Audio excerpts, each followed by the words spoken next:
it'd be nice if I could come here and just say, hey, like, oh, I was just born and into the faith, and I've been trying my best. I had a few little rocky moments, and but unfortunately, my story is a little bit more hectic than that. Which, I mean, it helped me learn a lot of things, but it also kind of, I still kind of look back on a few things and kind of cringe about them. And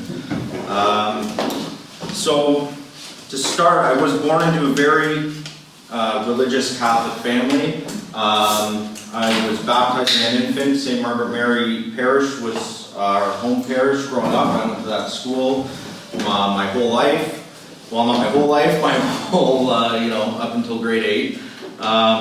When I was a little kid, I used to love going to the church, right? I loved listening to the priests and being involved, and my grandparents were really religious. I had a very religious uncle that we all kind of looked up to, right? And I fell in love with the church. I'm going to be a priest when I grow up, right? And I'm all tattooed up and a little bit of a crazy past. So, I actually found this picture, which I thought was pretty funny, where I was in grade 5. We did the Stations of the Cross, and I begged. I was like, if I'm doing this, I have to be Jesus, So I it's supposed to be a thing where you're all kind of in pain and everything, but if you look, my face is just I just think it's dead serious kind of. I took faith very seriously as I was growing up, right? It was a big part of my life, like I said, and I don't really know where, but once, I think, as I got older, near time for confirmation, right? I'm sure a lot of you guys went to Catholic schools and stuff where, maybe people weren't practicing Catholics, right? So you get a lot of kids your age who are like, oh, well, you gotta go to church on Sunday, man. Come hang out with us, and I kind of start rebelling that way, well, I don't want to go to church today, my buddies were all going out, we're gonna, play baseball or, whatever, right? Or go throw rocks at cars or something stupid, whatever we were doing back then, I don't really know, but a lot of people were kind of saying that kind of stuff, and then when it's time for confirmation, it was they were all doing it, so I was kind of confused, right? I'm well, you guys are all kind of saying this isn't this thing, right? So it was me, I would stand up and be no, we don't believe in this thing, right? So why would we go through with it? So at that point, it was no, I didn't do it. I was the only one in my grade that year that did not do their confirmation. And then from that point, I think it was kind of a big downward spiral from that. I started arguing with my parents a lot about, why should I go? Why is it important? I started really rebelling heavy against a lot of other things. I wanted to not listen to the rules they had for me. I was going out late when I was younger, staying out, doing whatever, Started getting into drinking and stuff when I was 14 with my friends. It wasn't an alcoholic stage or anything like that, but it was we're just some kids having fun, going to mom and dad's liquor cabinet, And at one point it got real bad. My dad kind of had enough with my crap. He said, okay, he called the police one day and I was out. And that was when things kind of got really bad, because for me it was okay, I already started this slippery slope of God isn't real, I don't need the church anymore, I kind of in control of my own destiny, I can do whatever I want, I'll be okay, when we die, are we really going to go to heaven or hell? Are we just going to go back to the dirt? I didn't really think anything of it. It was okay. I ended up, I was 15, 16 years old and homeless for 2 years. I got involved with a lot of bad people, started doing a lot of heavy drugs, drinking even more. I just, I got to a point where it was if God really was real, why would he give me this kind of life, where it was at the time, I didn't really realize this was all self-destructive things I was doing to myself, but it's I blamed God that, if he was real, he couldn't be real, really. I didn't really even blame him, because it was, if he was real, he wouldn't put me through all this, it just kind of would have been a lot easier, life's supposed to be easy, everything's supposed to be fun and have a good time, I didn't want to have any discipline. And I think that was a point where, I really shook hands with the devil, and it's like, yeah, I don't have to do any of this stuff, right? Like, I can just be free to be who I want, and I come first, and I don't have to worry about anything else. If I can just do what I can to get ahead, I'll be okay, right? And then, when I was 18, I ended up getting an apartment with one of my buddies. We were doing okay for a bit, and then, we ended up getting evicted and stuff. Back to the streets again for, a couple years till I kind of got a job doing, I was just flipping burgers, stuff like that, until I met a girl that I was working with there, and I thought, okay, like things were going pretty good, and it's like, oh, if I just have this relationship, that'll give me some fulfillment, right? So, we were young, kind of stupid. We were deciding, hey, we're gonna plan a family now. We don't have to get married. We don't have to do all this stuff.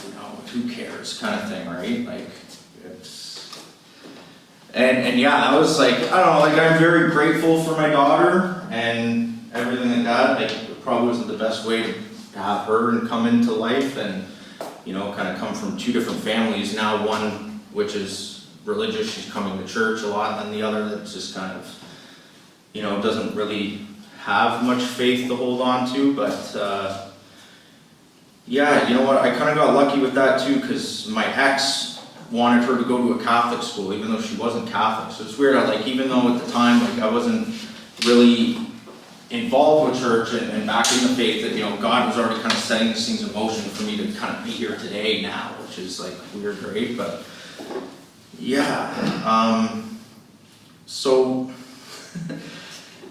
yeah, it's kind of crazy, right? But even at that point too, like going back to where like we had our daughter, right? I still, I was still kind of in that zone of like, I just need to worry about me. If I put me first, if I can, just get a better job one day and make more money, like better things are gonna happen, which, obviously isn't true. You find that out as things go on.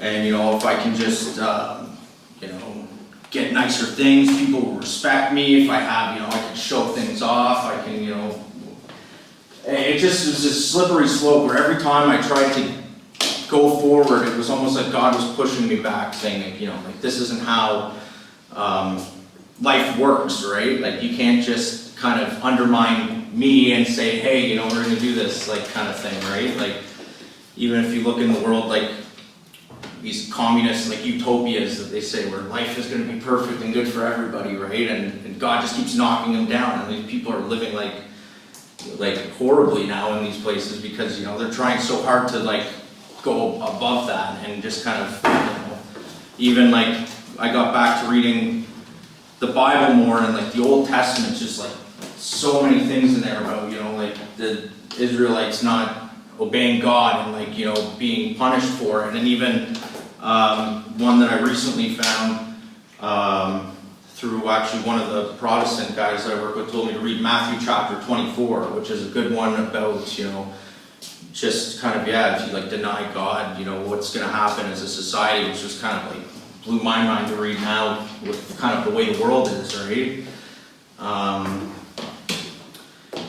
Yeah. Sorry, I'm kind of bouncing all over here because this is the first time that I've done it in my head. It was going to be a lot easier to talk about it. But anyways, yeah, so I just kept going down this road where it was like, I can do better. And, I'd clean up my act for a bit, and, I'd stop drinking and stop, like, doing drugs here and there and stuff. And then it was like, I'll be able to kick it whenever I want kind of thing. I can get away from this, I can do things my way. I just gotta give myself more time. I can do things, yeah, it's time and time again. It's just knocked down and pushed away, right? Because that's not the way life works. So it wasn't until I was working at a job, and this was before my daughter was born. I got a job, finally getting into something a little more meaningful than, flipping burgers and stuff like that. I started working as an apprentice to be a mechanic, and, I thought, okay, this is it, right? Like, this is like, I'm gonna have a real job now, like, life's gonna be perfect. In like 3 years, my apprenticeship's gonna be done, and I'm just gonna be, everything's gonna make sense, It was like, I didn't really have a plan, right? I just kind of like, head first into the brick wall, like, yeah, this is gonna work, this is stupid, but, yeah, so I did that, and, you know, even through that too, you know, then I kind of got arrogant again, and was like, started drinking and doing things again, put myself in a hole, and I ended up working for another company a couple years after, when I was just finishing up my apprenticeship. They were all Orthodox Christians. They'd come from Sudan, and that was like my first real run-in again, where it was like God was kind of slowly coming back into my life and introduced in little ways, you know, like I would see them pray together before they ate, and, you know, always saying that God bless you when you left somewhere and stuff, and like, you know, I didn't really like clue into these little things going on, but I still had like a whole load of problems at that time, you know. When I was working for them around that time too, I just had my daughter. She was about 2, and, you know, going back to this whole, you know, I kind of control my whole life, I can do this, you know, if I have her, we'll be happy, you know, and then things with us didn't go well because, you know, I was like sabotaging my life, obviously, right? So she ended up leaving, and then, you know, I was like so desperate to grab onto that because that was like whole part of my whole plan, right? You know, I'm gonna be like a real tradesman, I'm gonna have like a family, and that's what life's about, right? I'm gonna have all these things, and then I won't need anything else, you know, I'll be fulfilled at that point, right? And, you know, it wasn't like that. And that's when the drinking came back in again, real hard, real bad. I hit a point where I was just so depressed that I had these medication I took for anxiety and all that other stuff, and I said, no, you know, I don't want to do this anymore. I locked myself in a room, I took the whole bottle of pills, and I just started pounding back drinks until, I don't really remember what happened, but I started messaging like my mom, my dad, a couple of my brothers, and like, yeah, you know, like, I'm done. I don't want to do this anymore. Like, and they ended up somehow getting out of me. One of my brothers, like, I don't know, went out of his way to find out where I was and got me out of there, and I spent, I don't know how many days in this mental hospital. It felt like forever, but it was probably only a few days, and, you know, just to come down and, you know, make sure that I was good to be in public again, and okay to, you know, I wasn't going to hurt myself or anybody else, which, I mean, at that point, I was more a threat to myself than anybody else. I didn't want to take anyone else down with me, right? And when I went back to work, where I was working for those Orthodox guys, like, I was like, oh, you know, I was dreading it. I'm like, oh, well, you know, it was fun while it lasted. Here's my empire's falling down on me, right? I'm losing everything now. And he gave me money for what I had missed for work, like, and he said, this isn't from the company, this is from my own pocket, you know, like, I hope you can get better, find out what you gotta do, and like, I think that was the first moment where I was kind of like, wow, like, what am I doing? Like, I didn't even know what to think at the moment. I just kind of broke down and cried. I was like, I don't deserve this, right? Like, I don't deserve this. This was a big turning point for me, where it's like, yeah, you know, like, I did a lot of stupid things, like, you know, like, I'm lucky that I'm here at this point. I mean, like, I had an incident even before trying to take my own life, where I could have easily died too, where I was drinking a lot and doing a lot of drugs and things, where I, you know, passed out in a toilet one night somewhere, and luckily my roommate at the time found me there, like, gargling and drowning in the toilet, right? And it's like, I had a lot of really low points in my life that, you know, I just kind of needed almost, in a way, to get my head, like, I was so stubborn, right? Like, at one point I was like, I'm my own God, you know, I'm better than God. If God were existed, or if he didn't, you know, whatever, because it didn't matter, because I'm in control of everything, right? I got the steering wheel, I'm going where I want to go. And it's just like, it's just not a right way to think about anything, right? And yeah, it's like, now I look back and it's like, man, I can't believe, like, there were so many easier ways I could have went around to you know, come and be here, and, you know, in like a community like this where people are good, you know. I don't know, I had this like feeling like, oh, you know, these people in the church, you know, they just want to like brainwash you almost, right? Or like, you know, it's just like a big cult where, you know, you go to church, you know, it's all happy, and they're just going to take your money and tell you, yeah, just give us some money, we go to heaven, it's going to be okay, kind of thing, right?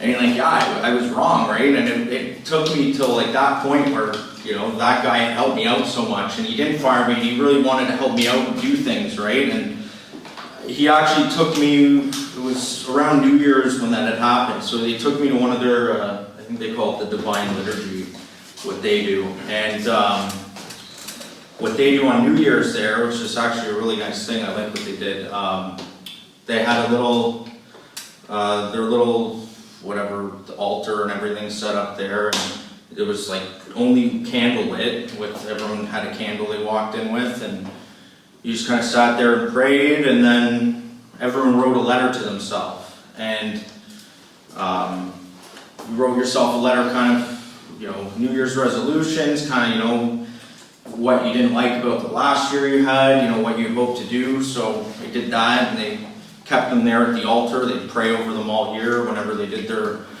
liturgies and stuff, and I thought, okay, I was starting to get back into it and realizing, hey, like maybe God's what I need, and then I ended up leaving that job to go pursue a different trade, well, in the same kind of thing, get out of the cars, go to do the heavy trucks, and then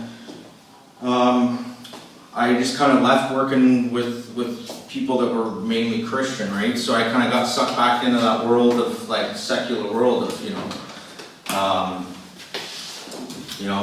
go out, have fun, live your life, so all of that kind of that they kind of instilled in me to do better and be better, and maybe like start bringing me closer to God, right?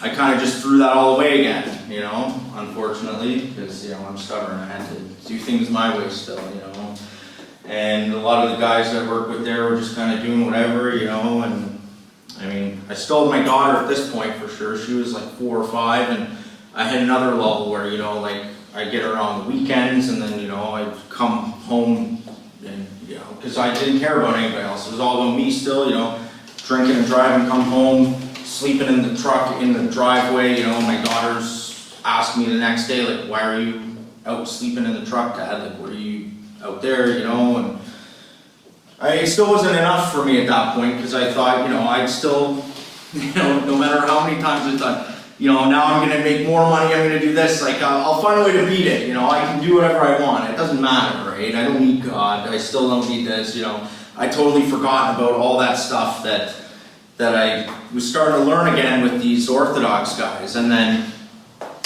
January 1st rolls around, and I get that letter from myself, they mailed it to me, right? And I'm reading this letter, and I'm like, oh, crap, and I was so lucky for that, because like it really was like the last thing where it's like, okay, I gotta stop doing this to myself, and now to my daughter, right? Like it's not okay for her either. Like I still kind of slipped and stumbled a little bit around there, and then about a couple years ago, I started kind of talking with a couple of the guys that I worked there a little bit more, kind of itching towards religious stuff, and they were Reformed guys, so, a couple of them said, oh, well, maybe it's just religion. Did you look at other religions? Maybe the Catholic one wasn't for you, and it was like, well, the religion thing wasn't really the problem with, like, the little, as they would say, quirks that, the church had. It was just kind of religion in general. I just wasn't, like, I was skeptical of it, I guess, right? So I said, it's just not for me. And then another year went by, and they had opened up a shop, and, I was kind of like, oh, I'll go work with them now. Like, they're Christians, like, they'll help me out. I didn't really think much of the difference between all the denominations and things. So it started out as kind of like a headbutt of things. Like, I kind of like poke at without saying, like, I'm curious about getting back into the church, see what they say, I asked about Roman Catholic, like, what do you guys think about that? And they didn't like it, and that's okay, they have their own beliefs that are very strong, and I respect them for that and stuff, but it really helped me dig into my, like, getting back into the church more. I slowly started going back to church with my mom on Sundays, and I never really get it. I'd still show up to church kind of hungover sometimes, and kind of just like, I don't know if this is it, like I feel like I should be here, I don't really know why, kind of thing, right? And like, I just kind of got to a point too where I just kind of felt bad, like, showing up there. So then I started trying to say, you know, I'm gonna stop the drinking, I'm just gonna stay sober, I'm gonna get to church and try and, like, you know, follow it, and then, like, at first it was just, you know, the priest would be talking and stuff, and all in my head I'm just thinking about me and my problems, and, you know, I'm not really listening to the messages going on, right? And it took me a while to finally get in there and, like, get rid of that distraction in my head and be like, okay, I need to, like, pay attention, I need to, like, you know, I had a feeling in my gut, like, I'm here for a reason, I just need to figure out, like, what the heck that reason is at this point. And yeah, it took me a while to really get into it, and I think it wasn't until one night again where, you know, because, you know, fail and fail, and I ended up drinking, and I was just, like, confused about a lot of stuff, and I reached out to, because I was like, hey, you know, I know you go to church a lot, you know a lot about the you know, what's going on there, like, I'm kind of having this thing where, you know, I'm butting heads with the Protestant guys, you know, I'm not really able to kind of focus, like, I want more, you know, meaning to this, I don't really know what to do, like, I mean, those weren't my exact words, I'm sure, but, you know, like, generalize it, and maybe a few weeks later, he's like, hey, I'd like to invite you down to this Latin Mass we do here, I think it was February earlier this year, right, and it was like, okay, it's Latin Mass, we'll see what that's like, I don't know, I didn't know what to expect, or what it was going to be like. I just, you know what, I've come this far, I got to see what it's about, and, you know, maybe it'll make sense. And the first Latin Mass I came to here was on a Wednesday night, and I believe it was for the Jesus baptism. We had the procession with the candles and everything, and it was like so beautiful to me, right? Like, something, I had no idea what was going on, you know, like, there's people chanting, people got veils on, I walked into a door and stepped into a new century, I'm like, I thought I died or something, and I'm like, man, like, this is weird, like, at first, right? But as I kind of, like, sat there and reflected on it, it's like, wow, like, this is so beautiful and, like, humbling, right? Like, I just kind of, like, spend so much time reflecting and, you know, like, trying to figure out, okay, do I stand now, kneel now, I don't know, like, at one point it was just like, I'll just do whatever and, you know, think about it. And yeah, it was like, I think that was, like, the last kind of pull that I needed to kind of, you know, like, to realize, you go, like, there's no, like, big answer to everything, right? Like I was so, like, at one point I was like, yeah, I need to, like, figure out all this stuff, but it's like, everyone's got different ways of kind of understanding things and what it means to them and how it spiritually affects them and everything, right? And I think for me, I just kind of needed to be in that spot where, you know, I kind of stepped back and I didn't really know what the Mass was about at that day or going on, but it was like, it just, the feeling of it, where I could kind of sit there and kind of, you know, pray and talk to myself and to God about, you know, hey, you know, like, I really did a lot of stupid stuff, sorry, you know, I probably don't deserve to be here, but I'll come here anyways, you know, and even in, like, yeah, I don't know, like, at first even too, like, coming back was a big step, like, going back a couple years too, because, like, I got all these tattoos and stuff, like, I got, like, you know, at one point, because I was really so against the church, like, you know, I got tattoos of, like, demons and things like that on me, like, I got, like, a big devil on my chest, and like, a hell thing on my leg with an upside down cross, because I was like, yeah, you know, like, I don't just, you know, at that point in my life, that was, you know, I didn't care about that stuff, so, like, I always, like, had to wear long sleeve shirts and walk in, like, hand in my pockets, hide it, because, you know, I was so afraid of getting judged already that, like, you know, I found out I was wrong about that, like, you know, people aren't really looking to, you know, be like, hey, what's this guy doing in our church, he doesn't belong here, you know, like, but that's kind of the way that I viewed, like, people coming back, right, it was like, oh, they're going to be so judgmental, you know, like, they're not going to think I belong here or deserve to be here, and, you know, like, it took me a lot to get over a lot of those things and really, like, dig into it again, and you know, because, like I said, I was in grade 7 when I stepped back until, like, a few years ago when I came back, so you forget a lot of things that happened when you were a kid and things you were taught, you know, so it was, like, kind of like coming in knowing nothing about the faith and having to, you know, learn about it again. And that's really what it is. Like, I still sometimes I'm like, I don't know, like, I don't understand certain things, or I'll just keep doing like research on it. And yeah, like it seems weird, you know, like I'll question myself on something and I spend like 5 hours on Google trying to find answers to things, or trying to find a book that'll help me get to there. And you know, like one day I was just like, oh, I need to get all the knowledge I can, so I just went out and bought like 20 books. And then I start reading one and be like, okay, one chapter that go, and then I'm doing one. It's like that little video, I don't know if you've seen, there's that little like Chinese kid trying to study for a test, and he's like opens the book and he's like, right? That's essentially what I was trying to do, right? And it's like, oh, I gotta make it for lost time, you know, like, it's like, and yeah, it's been quite the journey for everything. Like, I'm definitely lucky and like very respectful to God that I'm still here. Like, I could have easily not have been here at 2 occasions in my life, right? And you know, He definitely has a bigger plan for me. What that is, I still have no idea. And I might not know it for another 10, 20, whatever years, right? I may not ever figure it out until I'm on my deathbed, or die getting hit by a car or something, whatever happens, right? But I mean, yeah,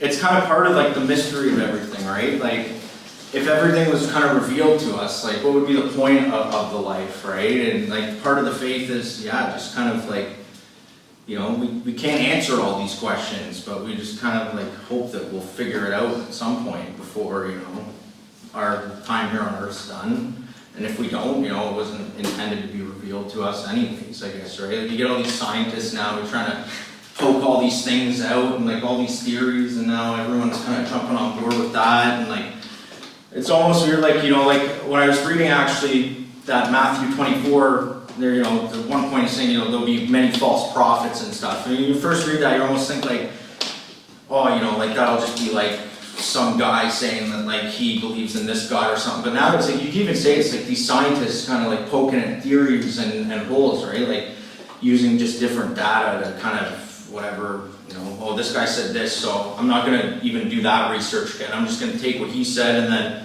apply it to my thing. And it's almost like they're like the prophets of our age now, right? Like all these guys spewing about, you know, now you hear like trust the science, right? Not trust God, trust the science, you know? It's kind of like, yeah, and I think with the pandemic and everything, that really helped me kind of get back on it too, because it's like, you know, I always wanted to like, I was always stubborn and hard-headed and had to question things and figure things out, and then especially if like everyone around me was doing something, I had to like kind of stop and look back and say, hey, you know, like, is this right? And is this right, and why? And when everyone was saying, oh, you know, like the vaccine and trust the science and stuff, it was kind of like, okay, I gotta question these guys because something's up here, right? Like, and yeah, I don't know, I really feel like that's the sad thing now, and like I got sucked into that trap of, you know, like we come first, other people maybe second, you know, if we got time for them, and then if God exists, and you know, he probably doesn't, but if he does, you know, he'll be like that distant third where, you know, who cares, right? And I really did get sucked into that kind of way of thinking, and it's, you know, it's definitely not a way to live, you know. I'd rather kind of, you know, live with a little bit of, you know, I don't even know how to say it, but like just kind of like not really knowing what's coming next, and you know, always trying to look for, hey, I need to know what's going to happen next, right? And I think that's what really was holding me back a lot of my life and time away, like, especially from being away from the church, right? Like, yeah, it really just sometimes drives me nuts that I had to go through so many difficult things to just like be like, I just always pictured like if God was there shaking, like, I'm trying to tell you this, like, why don't you just listen to me, man? Like, you know, and it's just like I always just had to do things my own way until, you know, I finally found it's, you know, it's better to just kind of submit myself to the faith now and have that, and it's really given me more strength, I think, kind of, you know, coming down and kneeling to pray and you know, coming to God than it is to just say, I can do my own thing, and like battling with yourself and other people all the time, right? Like, and it's still like seems crazy to me that, you know, I used to have a hard day at work or something, I'd be like, oh, you know, I just go to the beer store or whatever. Now it's like I have a hard day, I'm like, man, I gotta get to a church, I gotta sit in front of the tabernacle, I gotta pray, you know, or I just gotta like pull over to the side of the road and just like pray right now and just, you know, like, it's just, yeah, it's, and, yeah, it's crazy. And then, like I said, like coming back and really getting into the Latin Mass and just like, you know, I still like, I'm flipping through the missal all the time, I get lost and, you know, but like, instead, like at first I kind of panicked because I was kind of looking around like, oh, these guys, what's this idiot doing? He doesn't know what's going on here. And now it's just like, it's like if I get lost, you know, I just put the missal down and I say, you know what, it's time to just kind of feel the room and the kind of what's happening and, you know, but yeah, and it's just such a great community down here too, right? Like, I remember that Easter potluck there, and it was like one of the first times where I had like a sober day where I was just like, man, I felt like so high, you know, it was so weird because I left and I'm like, man, like this is like, I feel like I'm at home for some like, and I just like felt so good. It was like, I don't know, it was just like a crazy feeling. I can't even really explain it, but yeah, I really want to thank the people that have gotten the chance to talk to and meet around here for being welcoming and, you know, not kicking me out of here or anything, or you know, yeah, and it's just, it's good to kind of have that feeling of like fulfillment, even though I feel like I haven't really done anything, you know, but I feel like I'm on the right track for once in my life. So like that's kind of enough for me at this point where it's like, oh, you know, I don't need to worry about, oh, do I have like the high paying job, the nice stuff, you know, do people respect me? It's kind of like, you know, like, it's good to just wake up, pray, and just feel like wholesome in that way, right? I've kind of, you know, come to terms with that now, which, like I said, like I grew up with all this stuff. I should have known from like years ago, but you know, I had to be stubborn, fight it, and I mean, yeah, I'm still learning. I'll always be learning. That's part of life, right? And especially with the church, like, you know, there's too many things to go out and read that, you know, I'll never have all the time to get it all in as fast as I'd like to, but yeah, I think before I keep rambling on that point, I'll, yeah. Thank you so much. Yeah.